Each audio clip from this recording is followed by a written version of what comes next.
Hello les amis, nous sommes chez Alfa Romeo pour le tout premier essai d'AutoStory de la Vieco.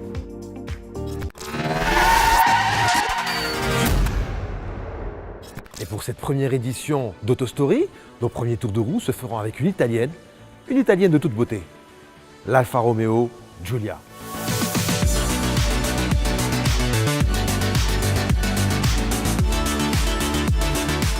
Mais d'abord, petite question, savez-vous quel est le point commun entre toutes les Alfa Romeo? Je vais vous le montrer. En fait, c'est cette calandre dite Trilobo et qui participe activement au look très expressif de la Giulia. Elle y participe notamment avec ces lignes qui se prolongent à travers les nervures du capot.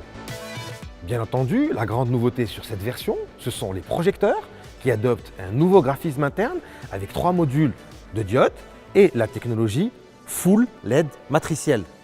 Pour le reste, et comme notre Alfa, la Giulia s'est savamment mélangée des lignes tendues à de subtiles rondeurs, comme on peut le voir au niveau de l'arrière. Bref, cette italienne a du chien, surtout dans cette finition Veloce, complet sur de belles jantes de 19 pouces. Une belle invitation à la conduite, comme on va le voir à son bord.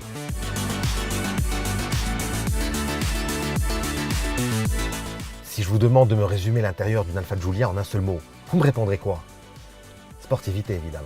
Cette sportivité se manifeste à plusieurs niveaux, avec par exemple ce bouton de démarrage situé à gauche sur le volant, de grandes palettes pour passer les vitesses, ou encore ce levier de vitesse court. Le poste de conduite semble d'apparence identique à celui de l'ancien, sauf que l'instrumentation de bord est désormais 100% numérique.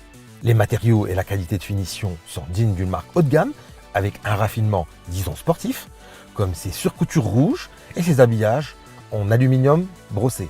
L'équipement est plutôt luxuriant, surtout sur cette finition haute, la version Veloce, qui s'enrichit de somptueux sièges sport en cuir, réglables électriquement et chauffants, ainsi que d'un toit ouvrant panoramique, en plus d'autres fonctionnalités. Puis il y a ce bouton bien connu des alfistes, le DNA, un sélecteur de mode de conduite qui vient nous rappeler qu'une Alfa, c'est d'abord une machine à procurer du plaisir à chaque accélération.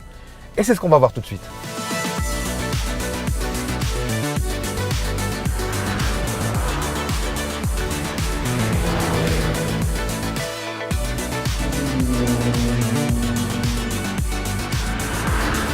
Nous sommes au volant de la version Veloce, dont le 2 litres de diesel développe 210 chevaux et 470 Nm, un couple qui se distribue aux 4 roues via la transmission intégrale Q4. Autant vous dire qu'au volant d'une Giulia, on ne conduit pas, on pilote. Mieux encore, on s'amuse.